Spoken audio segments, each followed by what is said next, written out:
जब याद तुम्हारी आती है।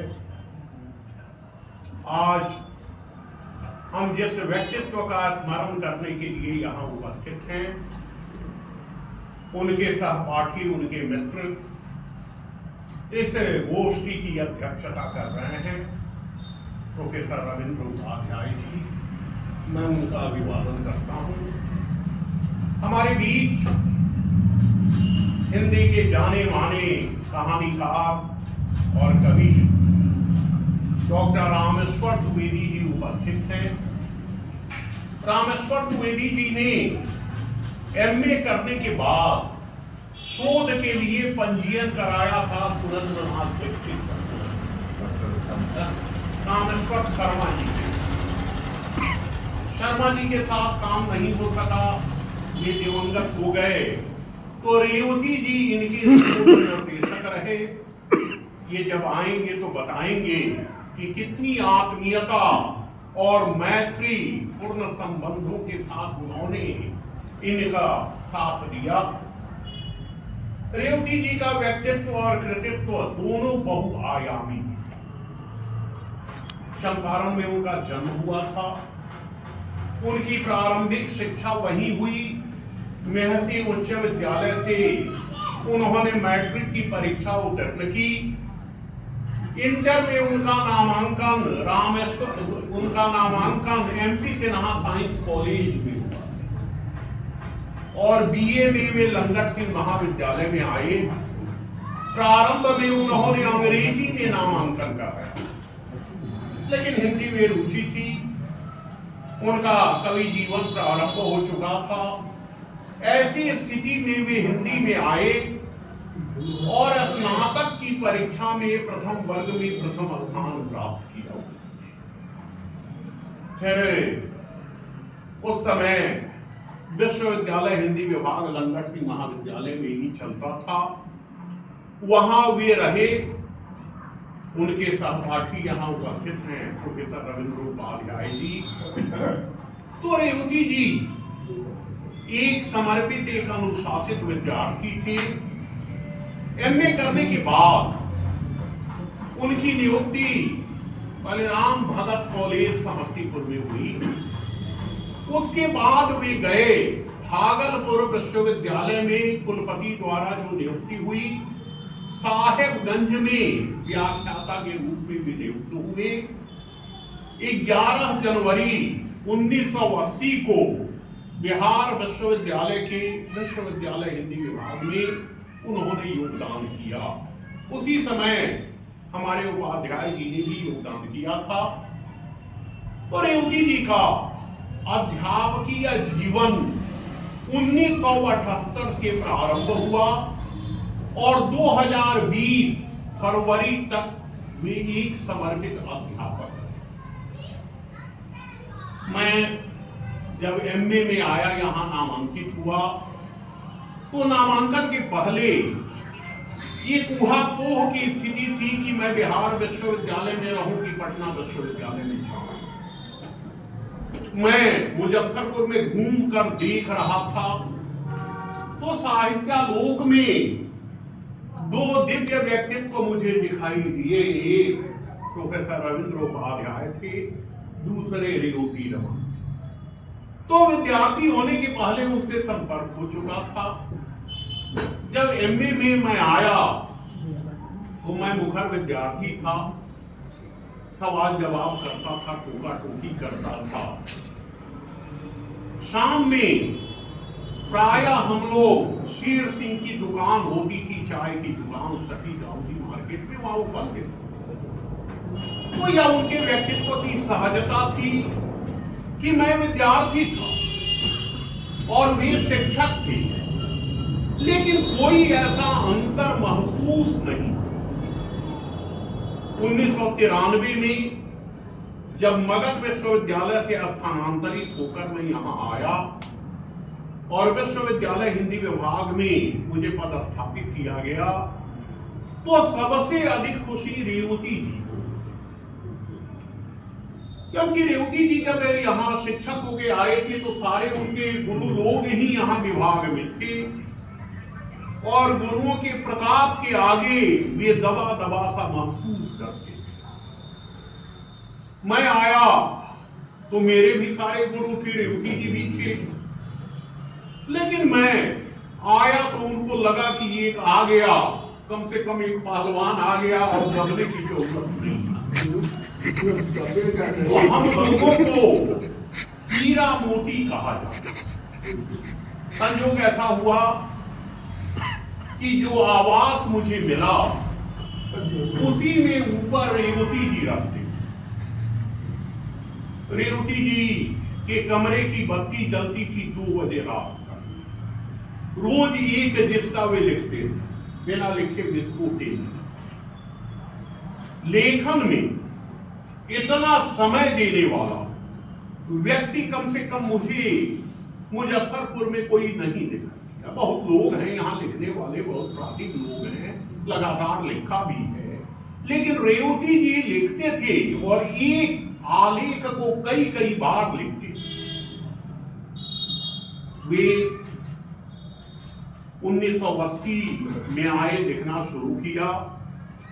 2 पत्रिकाओं ने उन्हें अपना नियमित लेखक बना दिया। एक पत्रिका दस्तावेज, जो हिंदी के जाने माने कवि, आलोचक, समाजवादी चिंतक विश्वनाथ प्रसाद तिवारी निकालते थे गोरखपुर से, और दूसरे अक्षरा में प्रभाकर श्रोत्रिय जब संपादक थे, तो यहां ये पुस्तक समीक्षाएं अधिक करते। उनकी एक पुस्तक का उल्लेख हुआ, कविता और मानवीय संवेदना, उनकी पहली आलोचना पुस्तक। तो रेवती जी की विशेषता यह है कि उनमें कोई दंभ नहीं था। 3 बार वे अध्यक्ष हुए। पहली बार अध्यक्ष हुए और 46 दिनों के बाद उनको हटाया गया। हम लोगों ने चाहा कि वे एक ज्ञापन दे राजभवन से, हम लोग उसको स्थगित करा देंगे, लेकिन उन्होंने कहा कि अध्यक्षता में क्या रखा है। लोग पद पाने के लिए क्या क्या नहीं करते हैं, लेकिन रेवती जी ने स्वेच्छा से पद त्याग किया। दूसरी बार अध्यक्ष बने तो वे 11 महीने अध्यक्ष रहे। उस बार भी उनको हटाया गया, लेकिन उन्होंने कहा कि कोई बात नहीं, मैं शिक्षक हूं और मैं अध्यापन करूंगा। हिंदी विभाग में एक समय ऐसा आया कि हम 4 ही शिक्षक वहां बचे हुए। प्रोफेसर भगवान लाल साहनी, प्रोफेसर गणेश प्रसाद, प्रोफेसर रेवती रमन और मैं। भगवान बाबू राजनीतिक व्यक्ति भी थे। चुनाव का समय नजदीक था तो वे टिकट इत्यादि की व्यवस्था में थे। गणेश बाबू पटना से आते थे, कभी ट्रेन छूट जाए तो हम 2 शिक्षक जो थे वे वर्ग का संचालन करते थे और रेवती जी थकते नहीं। बाद में 2006 में तो ये लोग आ गए, विभाग समृद्ध हो गया। उसके पहले 2003 में 3 शिक्षक आए, संयोग से 2 अब हमारे बीच उसमें नहीं।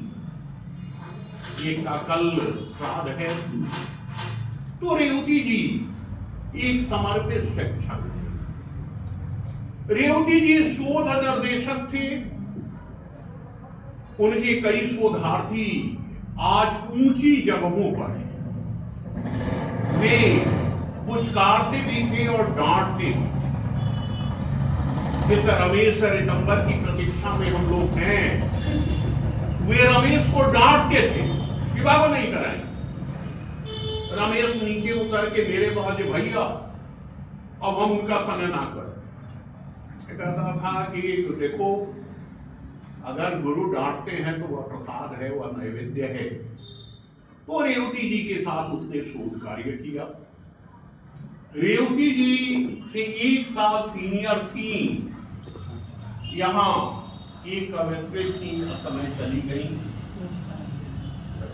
रश्मि रेखा, रश्मि रेखा जी ने उन्हीं के साथ शोध कार्य, तो उनसे वरीय थी लेकिन शोध कार्य किया। तो एक शोध निर्देशक के रूप में भी वे सहज है, वे आत्मीय थे, वे सहयोग करते थे। तो शिक्षक के रूप में हो या शोध निर्देशक के रूप में हो, रेवती जी से हमें सीखना चाहिए कि एक शिक्षक अपने वर्ग के प्रति कैसे समर्पित होता है। रेवती जी के अध्यापन में एक दोष में बार बार निकालता, जैसे उपाध्याय जी अध्यापन करते थे, ताली बजवा लेते थे, हिट हो जाते थे। रेवती जी जब अध्यापन करते थे तो आकाश की ओर देखते। मैं कहता था कि आकाशवाणी हो रही है क्या? तो लेकिन बहुत गंभीर अध्ययन उनका था, बहुत गंभीर चिंतन था। उनकी 4 पुस्तकें, आलोचना की 4 पुस्तकें ऐसी हैं जो विद्यार्थियों को ध्यान में रख के लिखी है।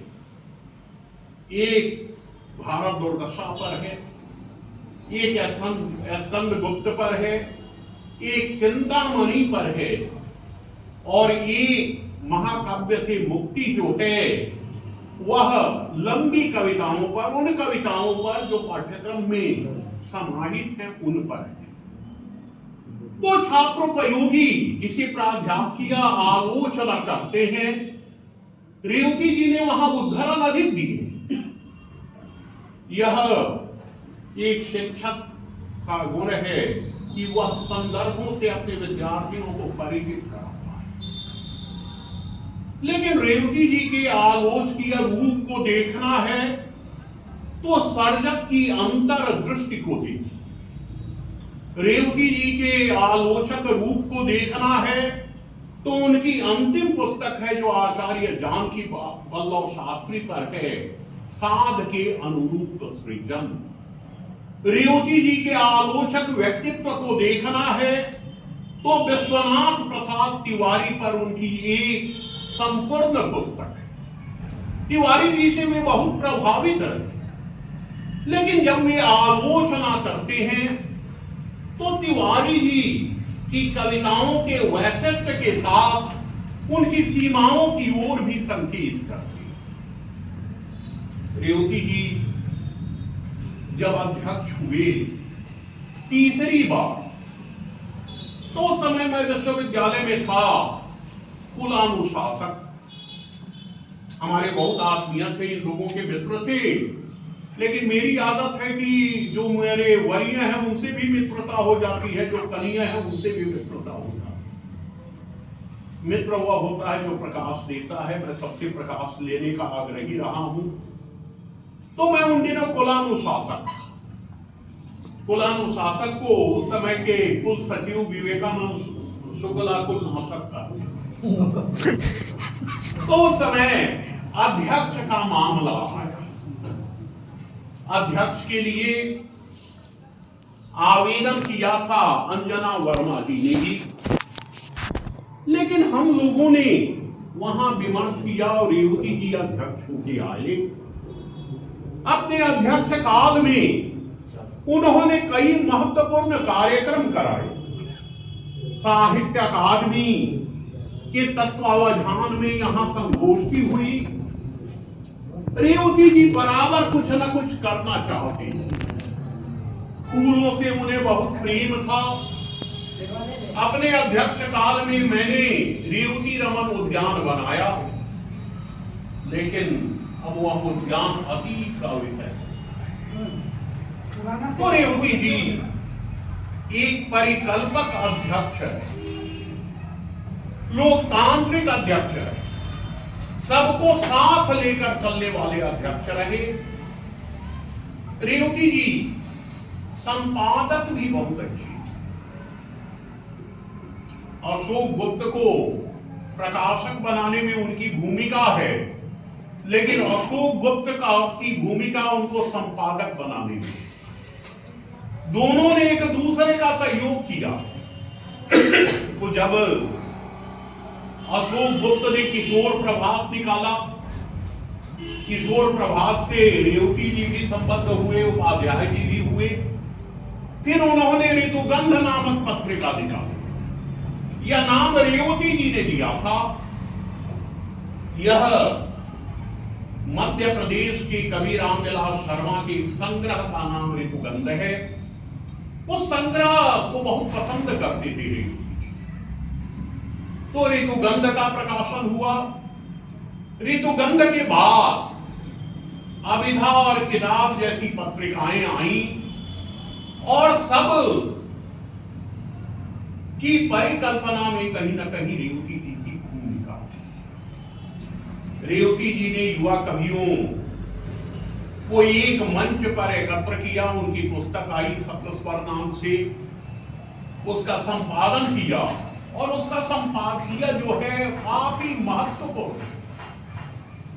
किसी ने कहा है कि खुशबू नहीं रही ये शिकायत तो आम है, क्यों खिल सके न फूल कोई सोचता नहीं। रेवती जी ने सोचा, उन्होंने उन लोगों को मार्ग दिया जिनके कदम डगमगा रहे थे, और उस संग्रह के कई कवि आज महत्वपूर्ण कवि के रूप में जाने पहचाने। जानकी वल्लभ शास्त्री की कविताओं का उन्होंने संचयन किया। एक उपयोगी भूमिका लिखी उत्तम पुरुष के नाम से वह है।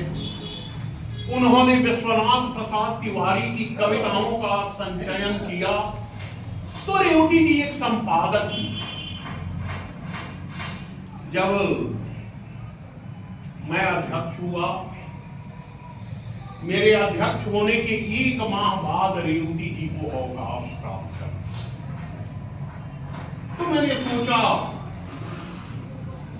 कि यह क्षण जो हुआ है वह ऐतिहासिक हो। उपाध्याय जी की जब विदाई हुई उस समय भी सूत्रधार की भूमिका में मैं था और मैंने कोशिश की कि इन लोगों को कोई परेशानी नहीं हो, यूनिवर्सिटी नहीं जाना हो पीपीओ के लिए या किसी बकाया। रेवती जी की विदाई हो रही थी तो उन पर एक पुस्तक हम लोगों ने निकाली। अशोक जी करता धरता थे, कहा कि नहीं आपका भी नाम रहेगा, तो हम दोनों का नाम रेवती रमन होने का भाग। और उसी समय उनकी एक पुस्तक आई। वह पुस्तक छपी नई किताब से। नई किताब वालों को हमने कहा कि आप पुस्तक छाप के दे दीजिए, कोई अनुबंध नहीं, अनुबंध मुझसे कीजिए। तो वह पुस्तक आई और उस पुस्तक में उन्होंने शर्त रखी कि भूमिका तुम लिखो। मैं कहां गए नहीं बता, मैं टालता रहा, लेकिन उन्होंने भूमिका लिखवाई। तो जो छोटे हैं, जो बाद में आने वाले हैं, उनको भी वे मार्ग देते थे, प्रोत्साहित करते थे। रेवती जी असमय चले गए। मैं अध्यक्ष हुआ, कुछ दिन बाद कोरोना हो गया। रेवती जी विभाग आते रहे, इन्होंने आना कुछ कम कर दिया, नाराज रहते थे मुझ पर, लेकिन वे नियमित आते। उनके लिए वह यंत्र लगाया गया कि हाथ में वह लगा के तब आवे। सावधान भी थे, लेकिन मई 2021 में पान खाने के चक्कर में उन्हें कोरोना हो गया। रेवती जी ने अस्पताल से मुझे फोन किया कि सतीश मैं जी गया, मैं आ रहा हूं, हम लोगों की जो योजनाएं हैं उनको कार्यान्वित करेंगे। लेकिन अचानक मनोज मोहन ने फोन किया कि उनकी तबीयत बहुत खराब हो गई है। मैंने एक विद्यार्थी जो पटना में पत्रकारिता करता है उनको कहा, तो उसने जाके कहा जे हाँ रेवती जी को जाए। रेवती जी में कितनी उदारता थी। 2019 में हिंदी विभाग में एक सेमिनार हुआ गोपाल राय। सेमिनार के पहले अध्यक्ष से मेरा कुछ विवाद हो गया। मैंने कहा कि मुजफ्फरपुर में आप सेमिनार करा रही हैं तो आप जानकी वल्लभ शास्त्री पर कराइए, आप राजेंद्र प्रसाद सिंह पर कराइए, आप कामेश्वर शर्मा पर कराइए, श्याम नंदन किशोर पर कराइए, नटवर जी पर कराइए। उन्होंने नहीं कहा कि नहीं मैं ही, मैं चला गया छुट्टी में। सेमिनार हुआ, गोपाल राय जी के ज्येष्ठ पुत्र सत्यकाम आए, हमारे मित्र, अभी वे कुलपति हैं प्रयागराज में। उन्होंने फोन किया तो मैंने फोन बंद रखा, आदमी भेजा और फिर हम लोगों की मुलाकात हुई। रेवती जी ने इसको बहुत गंभीरता से लिया। कुछ दिनों के बाद साहित्य अकादमी से एक अनुबंध आया मेरे पास कि गोपाल राय पर एक विनिबंध में लिखूं। रेवती जी साहित्य अकादमी की जो सामान्य समिति थी उसके सदस्य थे, वही तय होता क्या था कि लोग प्रस्ताव देते थे, वहां मंजूर होता था, लेकिन रेवती जी ने स्वयं पारित करा दिया कि गोपाल राय पर विनिबंध सतीश कुमार राय लिखेंगे। हो सकता है राय राय, वैसे मैं मानता हूं कि दो राय मिलते हैं तो बेराय हो जाते हैं, और दो झा मिलते हैं तो झाझा जंक्शन हो जाता है। तो ऐसी स्थिति हुई, वह टलता रहा। रेवती जी गुजर गए और साहित्य अकादमी से 2 रिमाइंडर आ चुका। एक दिन सपने में रेवती जी को देखा, कहा कि तुम काबिल हो, लेकिन अब इतने काबिल हो गए हो कि जिस साहित्य अकादमी में छपने के लिए लोग कितना उद्यम करते हैं, राजनीतिक पैरवी कराते हैं, वहां तुम लिख नहीं रहे। मेरी आंख खुल गई। वह बहुत तनाव में था। मेरे विभागीय सहयोगी डॉक्टर राकेश रंजन ने पूछा कि सर आप कुछ, हमने कहा कि ऐसी ऐसी बात, कहा कि सर आप लिखिए, मैं स्वयं टाइप करूं और प्रूफ देखूंगा, लेआउट बनाऊंगा, आपको कोई 6 दिनों में वह पुस्तक लिखी है। साहित्य अकादमी ने वह पुस्तक छापी। तो रेवती जी का ऐसा व्यक्तित्व, आज जब मील के पत्थर चलने लगे हैं, आज जब गुरुता के दंभ में हम अपने विद्यार्थियों को दाबने लगे हैं, उस समय रेवती जी जैसे आकाश धर्मा व्यक्तित्व का स्मरण हमें शक्ति देगा। किसी ने कहा है कि फूल मुरझाते हैं, अल्फाज नहीं मुरझाते, दूर जाना है बुजुर्गों की दुआ ले जाओ। वे मेरे लिए भी बुजुर्ग हैं, आपके लिए तो और भी बुजुर्ग हैं। मैं चाहता हूं कि स्मरण को हम लोग पाथेय बनावें, और रेवती जी ने जो सपना देखा था, जो उनकी योजनाएं थी, उस योजना को कार्यान्वित करें। रेवती जी निर्भीक थी। हिंदी विभाग में होता यह था कि हम लोग जो हीरा मोती थे, हम लोगों के साथ जब कोई प्रारूप जाए शोध का, तो पीजीआरसी में उसको बैक करा दिया जाए। हम लोगों ने उदारता नए लोगों को भी गाइड बनाया। लेकिन उस समय मैंने पहला शोध कार्य संगीत में करा, हिंदी में नहीं होने दिया। रेवती जी ने इसका विरोध किया, और मुझे याद है हिंदी विभाग में कार्यक्रम हो रहा था, रेवती जी उसमें नहीं, मैं उनको बलात् लाया। जब सामने रसगुल्ले आए नाश्ता के लिए, उन्होंने नहीं। उस समय के अध्यक्ष ने उनको मनाया तो कहा कि 2 प्रारूप मेरा अस्वीकृत हुआ है, एक की अस्वीकृति के लिए एक रसगुल्ला था।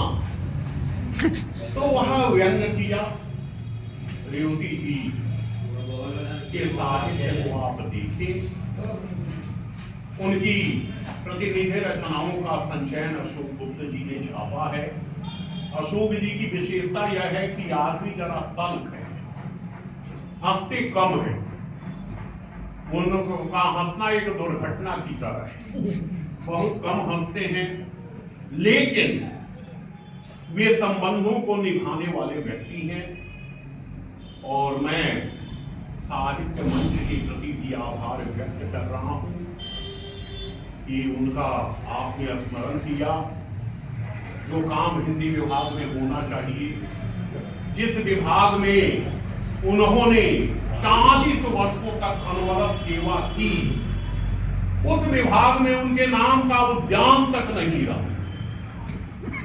उस विभाग में उनका चित्र एक मैंने सहेज के रखा, उसको स्टाफ रूम में होना। खैर, तो जनता ने उन्हें स्वीकार किया, पाठकों ने उन्हें स्वीकार किया। आप देश के किसी भी विश्वविद्यालय में चले जाइए, जब बिहार विश्वविद्यालय का नाम लीजिएगा तो रेवती जी के बारे में जरूर पूछा जाएगा। रेवती जी की प्रेरणा हमारे लिए संबल बने। हम उनकी स्मृतियों को पाथेय के रूप में ग्रहण करें और उनके अधूरे कार्यों को पूरा करें। इन्हीं के साथ आप सबका धन्यवाद करते हुए, क्योंकि अभी बोलने का मतलब यह है कि अगली बार से हंसना बंद कर दें, इसीलिए आगे बात